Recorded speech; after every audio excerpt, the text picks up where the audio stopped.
കാസർഗോഡ് ചീമേനിയിൽ ഓടിക്കൊണ്ടിരുന്ന കാർ കത്തിനശിച്ചു. പടന്നയിൽ നിന്ന് കമ്പല്ലൂരിലേക്ക് വിവാഹത്തിനായി പോകുന്ന സംഘം സഞ്ചരിച്ച കാറാണ് കത്തിനശിച്ചത്.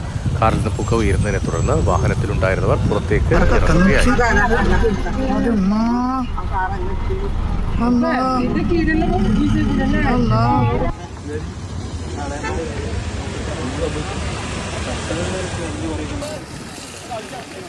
പടന്നയിൽ നിന്ന് കമ്പല്ലൂരിലേക്ക് പോവുകയായിരുന്നു വാഹനം. വിവാഹത്തിനായി പോകുന്ന സംഘമായിരുന്നു ഉണ്ടായിരുന്നത്.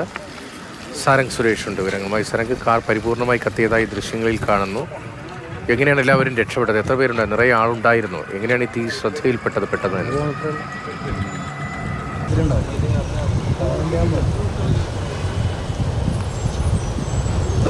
രതീഷ, ഇന്ന് ഉച്ചയോട് കൂടിയാണ് ഈ ഒരു സംഭവം ഉണ്ടാകുന്നത്. പടന്നയിൽ നിന്നും കമ്പല്ലൂരിലേക്കുള്ള യാത്രാമധ്യേ ചീമേനയിൽ വെച്ചാണ് ഈ രീതിയിൽ കാറിൽ നിന്ന് തീയും പുകയും ഉയരുന്നത് കാണുന്നത്.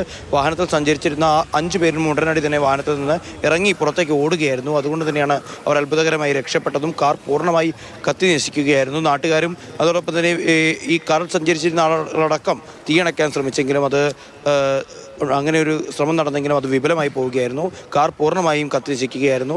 ഏതെങ്കിലും തരത്തിൽ സാങ്കേതിക പ്രശ്നമാണോ, ഇനി അമിതമായ ചൂടാണോ ഈ രീതിയിലുണ്ടായ ഒരു അപകടത്തിന് കാരണം എന്നടക്കമുള്ള കാര്യത്തിൽ ഇനിയൊരു വിശദമായ പരിശോധന നടത്തേണ്ടിയിരിക്കുന്നു. രതീഷ്, ഓടിക്കൊണ്ടിരുന്ന കാറാണ് പൂർണ്ണമായി കത്തിനശിച്ചു. ആർക്കും പരിക്കൊന്നും പറ്റിയില്ല എന്നതാണ് ആശ്വാസകരമായ കാര്യം. സാരംഗ് സുരേഷിന് കാസർഗോഡ് നിന്ന് വിവരങ്ങൾ നൽകിയത്.